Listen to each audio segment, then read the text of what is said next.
like? This is our project proposal.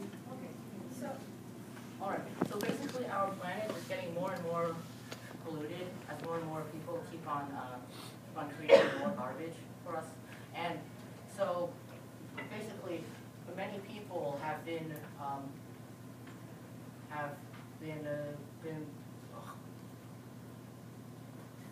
well, so basically, the government has hired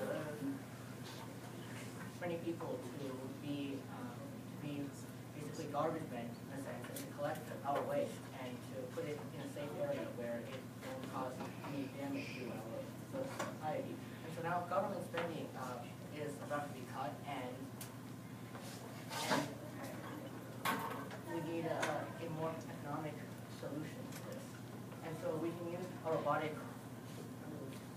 workforce to help combat this problem.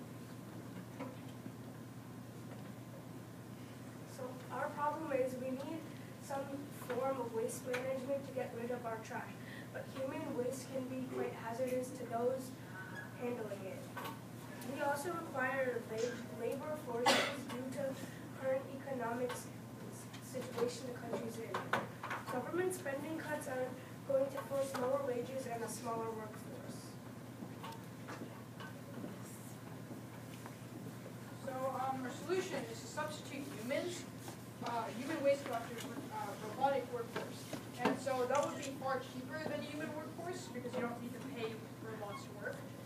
And it would be more durable and expendable, allowing more risks to be taken without worrying about endangerment of life.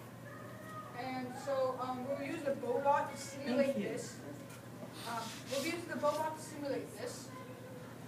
Ideally, we'd have a robot that had like a shovel type bucket system attached to it. In front, like we attach to the front with two arms. The bucket would be raised to dump waste that would be picked up into a storage container attached to the back. The storage container would be hinged to the back of the robot, which would allow for easy dumping as it goes forward. And there would be two IR sensors attached to the shovel mechanism underneath it, so that the robot would not run over people or things or any. It won't be able to run over anything. And there would be two photoresistors to follow the line for this piece. And so basically, our drawbacks, one of our major drawbacks is that our robot has to follow a clearly defined path. So for this to actually be implemented into the real world, people may have to paint new lines over the road for these vehicles to follow it. Although this isn't really hard because we've been painting roads since like the dawn of time, basically, to help guide people. And also, because we mounted the IR sensors in front of the shovel, we figured that while the shovel is in use, that it would not need to see in front of it. However, because of this, it may get easily damaged when the shovel is used to pick up waste. Also, this would probably drive a bunch of people into unemployment because it's a far cheaper alternative. And so because of the money saved, that could be saved, the government is likely going to kick out some people. And so, but I mean, because this is cheaper, the government would likely be able to make the human workforce do something else, such as sorting the waste. Good evening, parents. If you are parked in the school bus lane, can you please remove your car because our school buses are arriving? Thank you very much. In any case, the amount of unemployment would still be the same either way. It was just more economical and better at least to have a workforce that's very efficient and durable.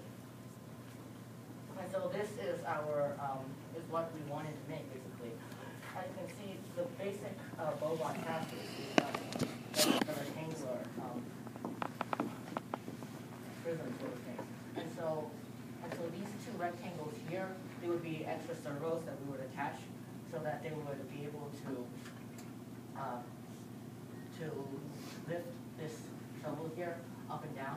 And so the storage container to back would be hinged, so the inside, so that it would be able to dump waste easily. And so the shovel here, it would be made so that when it lifts up, the waste would be able to pour into the container because of the way that it's structured.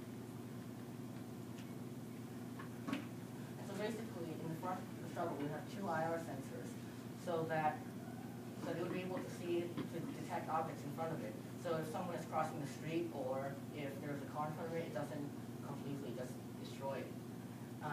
There would also be wires connecting the sensors to the breadboard, which is this little rectangle here, so that command could be issued out. And so here, it's just a diagram showing how the mechanism would work. So basically, it would be able to lift up the waste, and the waste would just dump into the disposable, the storage container, where it can be disposed later on. And so basically, this is what I was talking about the line that it has to follow. Basically, the photo is there's a sensors that tell like black and white, basically. So because roads are pretty much black, we would be able to see that basically we would mount this on like a white line, basically. And if it were to detect white, if it were to detect white on the right sensor, it would go left, and vice versa, so that it would be able to stay on that line and to keep moving.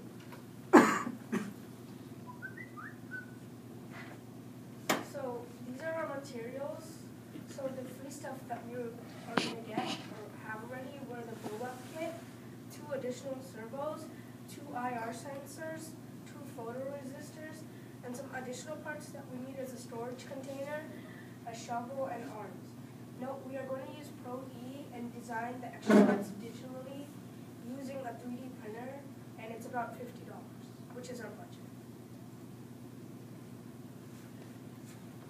So this is our timeline of what planned we're going to do over the next 10 weeks. So for week 1, we're going to take the measurements of the parts we need to print digitally. Then we design the parts in the 2nd week. The 3rd week, we put together the servos, sensors, and other parts. And for weeks 4 through 7, we're going to program the robot. And then weeks 8 through 10, we're going to test it. And of course, the schedule may change over time because all things change. Yeah, so based on like what we end up getting accomplished. We may get the programming done very quickly, and we'll just be testing and improving for the next, or until the end. Yeah. Okay, so basically the summary overall would be, so the problem is that we need waste collectors to clean up after humans, because human waste is hazardous to, like some human waste is hazardous to those who handle it, and labor is expensive. So the solution is to create a robot workforce to clean up this trash, and a robot would be used to simulate the robots in this workforce. That's not going to be like, obviously that's not going to be the working model, that's just the simulation. If we were to implement this in real life, it would be a much larger robot that can handle much bigger waste. And so the design, the robot would be equipped with a shovel and bucket to scoop and to dump waste into a container attached to the robot. IR sensors would detect the trash and other obstructions, and photoresistors would follow the line. And so some setbacks are like we need to have clearly defined paths on the roads, and unemployment rate would probably go up if this was implemented. And so the budget is approximately $50. And the materials that they wish to purchase, it is what we purchase. And so basically, so what we're going to do, we're going to first take measurements of the robot so that we can design parts that fit it. Then we're going to design those parts. Then we're going to assemble the robot. Then we're going to program it, and then we're going to test it for the remainder of the period of time that we get to finish this. Basically, that's it. Does anyone have any questions? Very good. Thank you.